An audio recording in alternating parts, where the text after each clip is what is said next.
Hey guys, how you doing? So today I have come to a very somber place. I am literally stood right now at the entrance, the original gate entrance to Bergen-Belsen concentration camp. This little gate here symbolises the entrance of what was the original entrance to Bergen-Belsen concentration camp, POW camp, down there. Obviously the wood would be the fence line. So yeah, this is where we're at today. Originally there was circa 50,000 POWs housed in Bergen-Belsen POW camp, and about 120,000 people actually in the concentration camp itself, to which you will see how many perished towards the end of the war. The place was liberated by the British in April 45, and the consequences of that would be the SS was still here, the Waffen-SS guards were still here, some of them women, some of them men, and needless to say they were captured by the British, and some of them were actually executed by the prisoners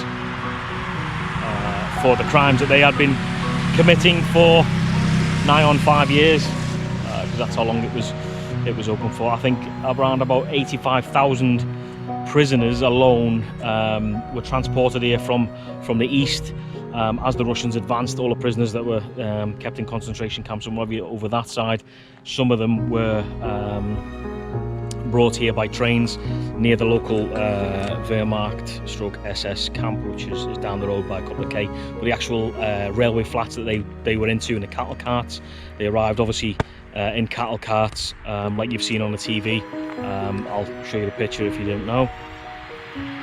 And around about 85,000 people were brought here towards the end of the war and force marched literally 6 kilometers from the actual rail flats to the camp, and then left to die. So yeah, very somber place indeed.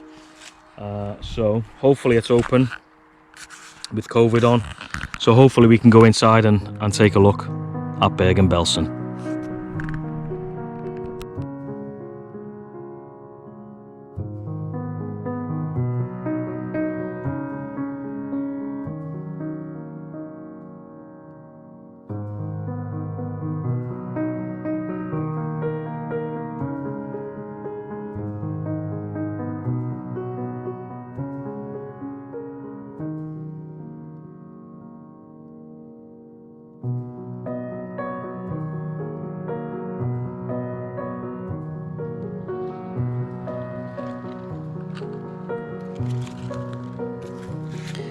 As it says there, this is the exact number of people who died at the Bergen-Belsen POW camp and concentration camps is difficult to establish. Almost 20,000 prisoners died at the POW camp alone. The Wehrmacht had their bodies buried in a cemetery located 600 meters away from the camp. At least 52,000 people died at the Bergen-Belsen concentration camp. Many of the dead were buried in the mass graves in the grounds of the former camp following the liberation. And if you want to read the rest, you can press pause there and have a read. Now, unfortunately, the new documentation centre is closed due to COVID. Thank you very much, COVID, as always. And there's the lager, as it were, the map of the lager. That's German for camp, as you can see. It was quite big. Quite big indeed. And I like what they've done as well is they've cleared a path, or the grass and the trees, where the actual fence line used to be. So that was a fence line, and that was a fence line. So this was us stepping foot actually into the camp, the concentration camp. And I don't know if you can see, but off the GoPro, but it is quite large, extremely large indeed. I've been here a few times, so it's quite, not for 5 years, at least 6 years, but coming back is quite a sort of somber reminder of how things were.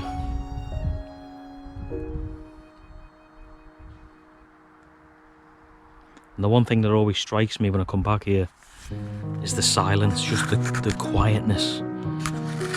You know, hardly any birds. You know, if it wasn't for the road just outside the entrance, it would be dead silent, literally dead silent.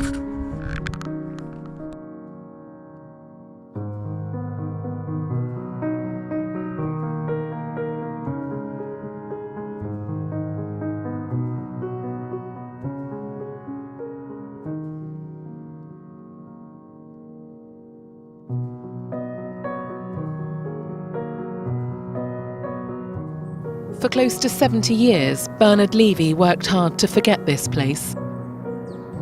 A place where at the age of just 19, he bore witness to one of the world's worst examples of man's inhumanity to man. Well, you can't help thinking about the people who were dying in there with no help, no food, no succour, no hospital treatment. It just feels terribly sad. He was one of the first British soldiers to arrive at Bergen-Belsen in the days after liberation. Barbed wire everywhere, chaos, bodies, pits, and they look like skeletons. Almost invariably they look like skeletons. When Bernard arrived at the camp, at least 50,000 men, women and children had been killed by the Nazis. 60,000 were still clinging to life.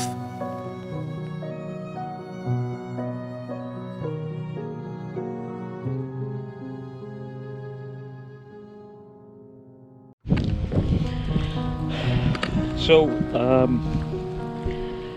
you've seen the footage of the bulldozer pushing hundreds of bodies into mass graves. Quite a disturbing image, quite disturbing footage. But you'll see these sort of mounds around the place, quite a lot of mounds around the place. And what they are is mass graves filled with men, filled with women, and unfortunately filled with children. For instance, this one here, this one has approximately 2,500 people buried in a mass grave.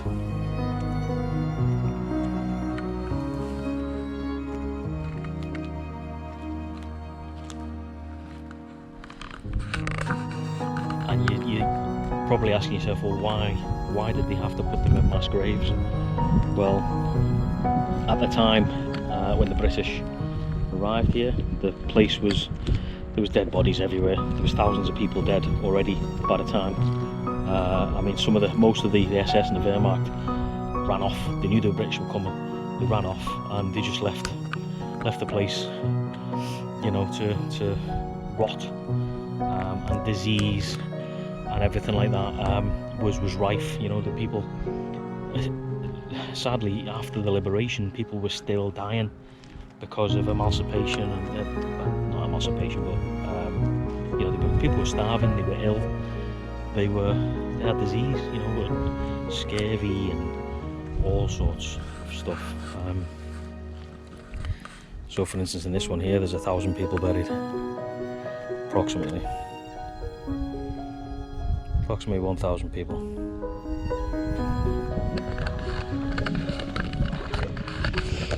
So, you know, the British were left with no choice, really. The soldiers at the time were left with no choice to try and save the people that were still alive.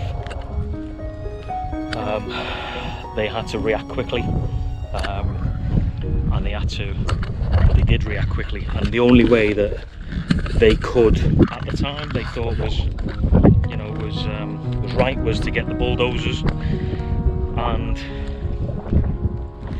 dig huge pits and just put the people in the holes, you know. There's another one, approximately 800 people in there, men, women, children, and the mass graves are dotted all around the place, because you know, this would have been the camp itself. It would have been all the barracks, etc.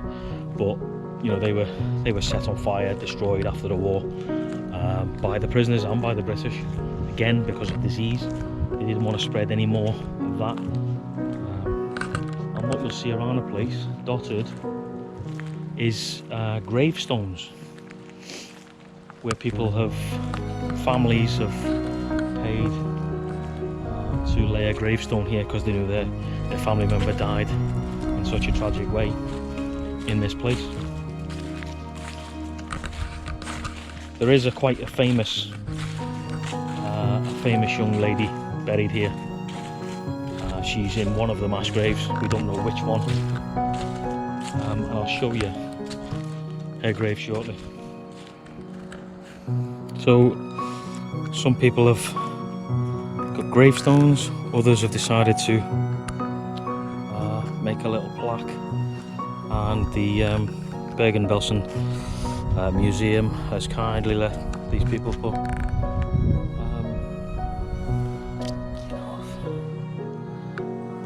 so people can know forever, never forget what happened at this place.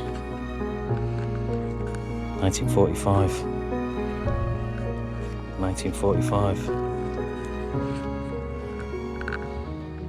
This guy was a Jew from Budapest, Hungary. A hell of a lot of Hungarian Jews were brought here towards the end of the war. This man was from Poland, and this lady, again, all 1945. I mean, look at this one here, look. Renee Patty, 10th of the 4th, 1945. The 10th of April, 1945. Not long before the liberation. Lodz. So this person was probably forced into the Lodz ghetto, Jewish ghetto in Lodz, and ended up, unfortunately, brought to here.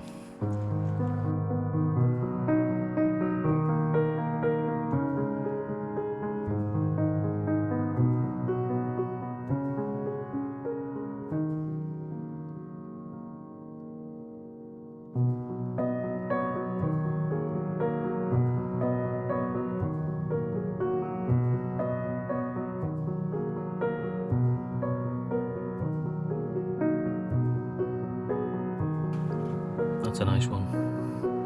Hella Grinbaum, born 17th of July 1926, and in Poland, loving daughter of Leon and Miriam,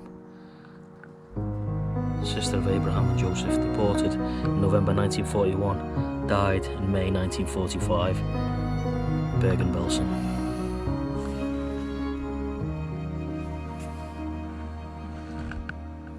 Just astonishing.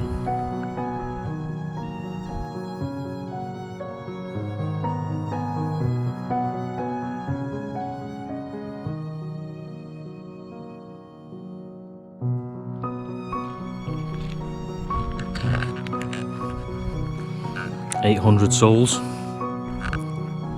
That one. That's what's all about the headstones and stuff, so people can actually put headstones down if they want to. I'm not sure if they're doing that anymore. Maybe they are, because these are some new ones over here. But just to put this into perspective for you guys, between 1941 and 1945, more than 70,000 people died in Bergen-Belsen POW camp and concentration camps. So not only did civilians die here, Jews, political prisoners, but soldiers as well. Another 800 souls.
Now, I said before about a very famous lady that was here with her sister. Well,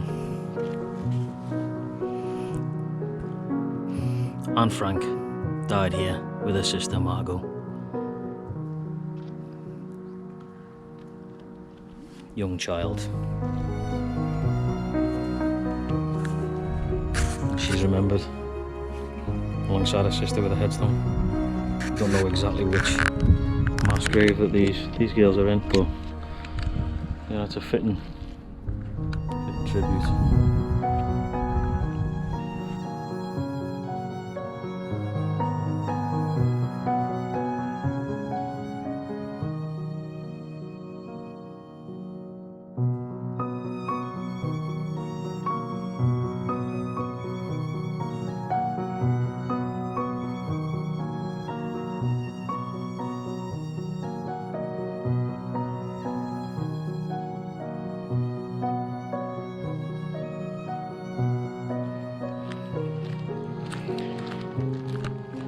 This is one of the biggest mass graves. Approximately 5,000 people buried in this area alone. 5,000 people. Just think about that. Just think about lining up 5,000 people, and how would that, how it would look.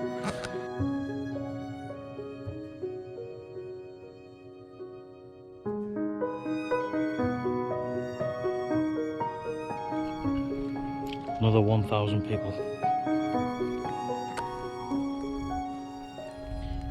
So currently the memorial encompasses the entire historical grounds of the former camp. So everything that you see open was the camp.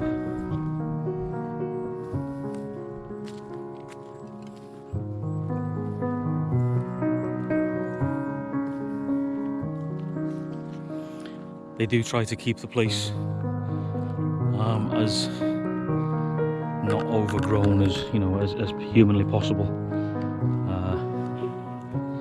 800 men, women and children. But you can just listen. A single bird. It's just unbelievably quiet. Really is. Every time I come here, the silence gets me every single time. It's eerily quiet. I do remember one thing behind here. There was a shooting range. The SS had a shooting range, and sometimes they would take the prisoners and use them as targets.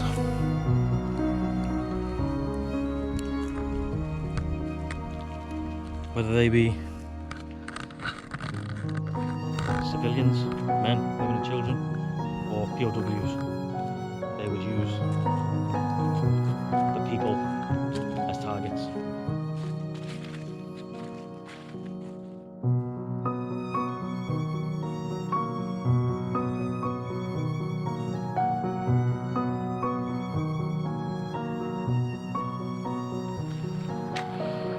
Each one of these is in a different language for the people that were murdered here. For instance, this one here, it's to remember, as it says there, in remembrance of all the Jewish and non-Jewish Turkish citizens who were murdered in Bergen-Belsen. Turkish citizens. Denmark.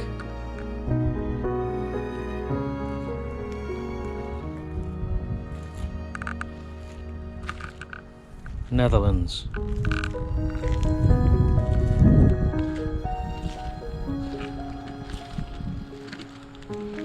This one to remember all the Polish Jews, Roman Jews, Italian homosexuals, and political prisoners.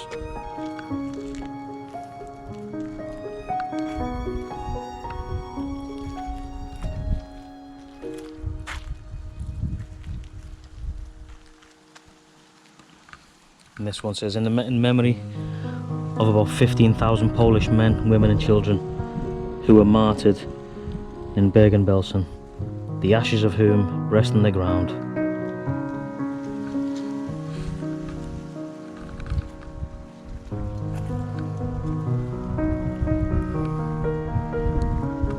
I'm guessing that's Yiddish. I'm guessing if I'm wrong then please tell me so.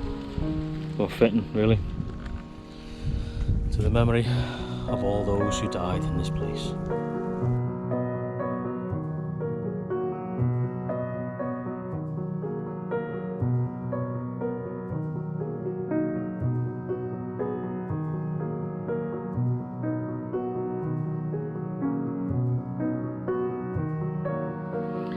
There's some more, there's two more mass graves over there, and there's one over there.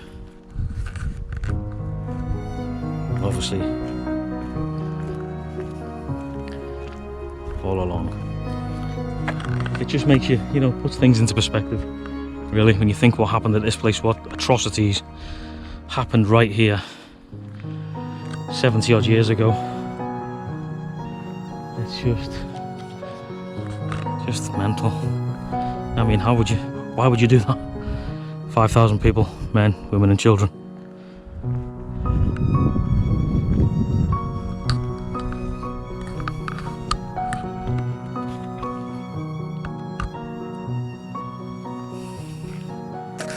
I think people place rocks and marbles and anything they can find really on top of the memorial, just to memorialise everybody that died in this horrific place. Yeah, the POW cemetery is about 600 metres in that direction. They buried all the POWs over there. Yeah, it's just, I mean, you look at the scale of this place, it's just unreal.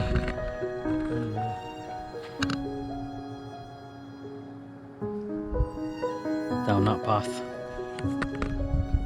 is where they used to take the bodies for the nearly 20,000 Soviet, Italian and other British or other nations prisoners of war.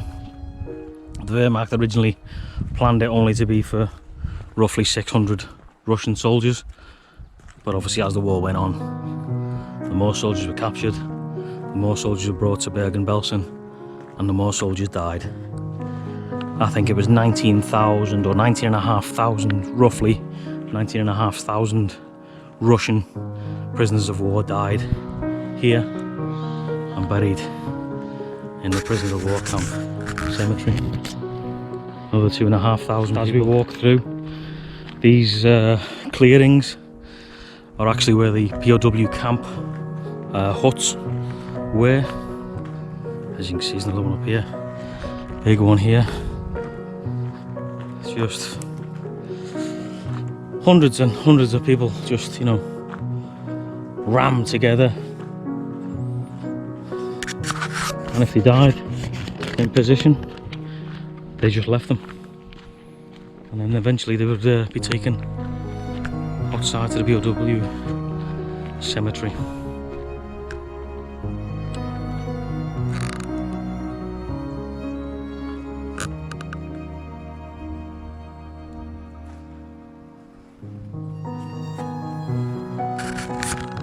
This used to be the firewater reservoir, and as you've just seen on that picture there, that lady Just collecting water from that step right there.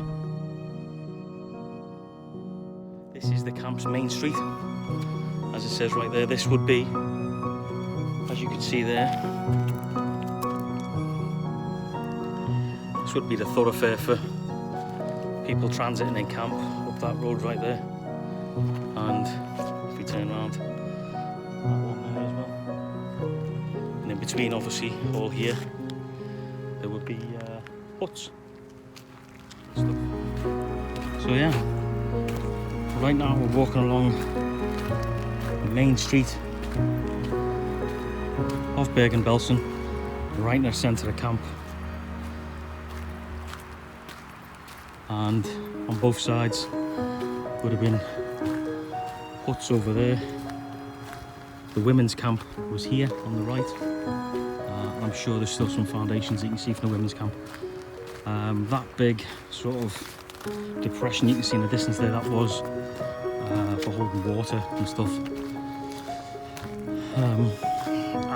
But by the time the war ended, or by the time the guys, the British Army liberated this place, there was no clean water, because there was actually dead bodies in the water holes, and obviously the camp was just rife with typhus and all other horrific diseases. As you can see there, special camp and Hungarian camp, and huts, and the women's camp as well, and huts 9 and 10, as you read right now. This is what it looked like at the time when it was liberated. Yeah, hut number 9 on the left and hut number 10 on the right. So hut number 10 is here, hut number 9 is here. So that poor guy there probably stood round about where I'm stood right now, or where this post is. You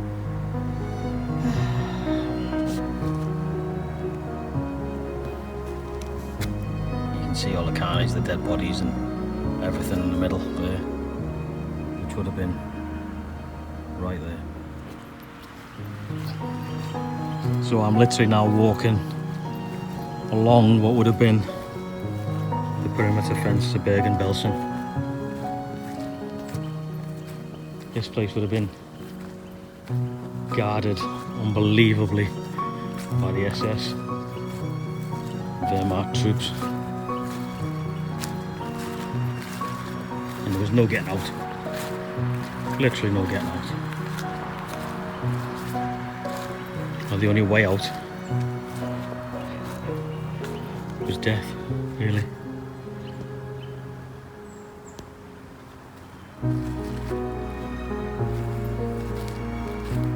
But you can imagine being, arriving on the train in those cattle cars coming from like Hungary, Poland, all across Europe, against your will, dragged here against your will, and you end up,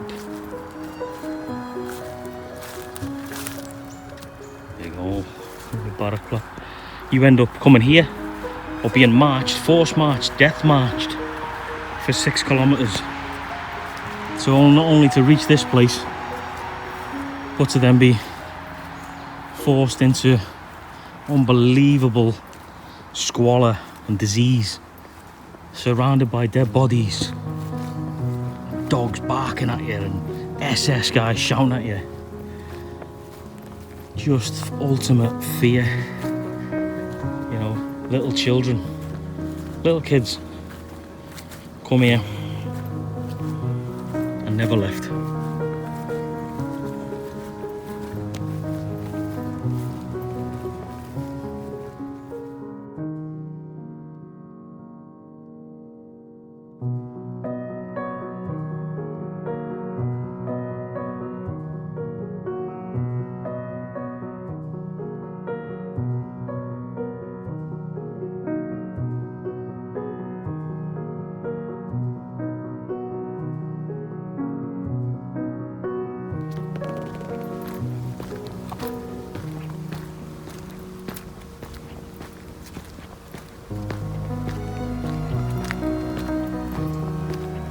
Unfortunately, the research centre is, like I said, closed due to COVID, but I'm sure I'll leave a link to the website up here in the corner for you guys to go. If you're interested, go check it out. Lots of history surrounding this place. Lots of bad things went on here. Let's just hope that nothing like this ever happens again.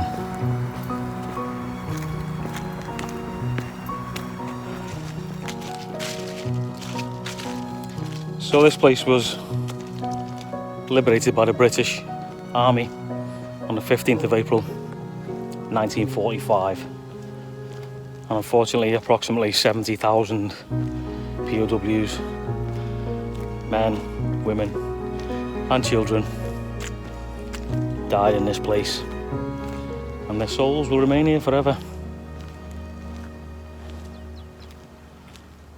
And the place is Bergen-Belsen concentration camp. Never ever let this be deleted from history. People must know of what went on here. We always must remember what went on here. We must teach our kids what went on here, so nothing like this ever happens again. Thanks for watching. I hope you enjoyed the video, and if you do like what you see, please remember to give it a thumbs up and a subscribe if you want to. Thanks very much.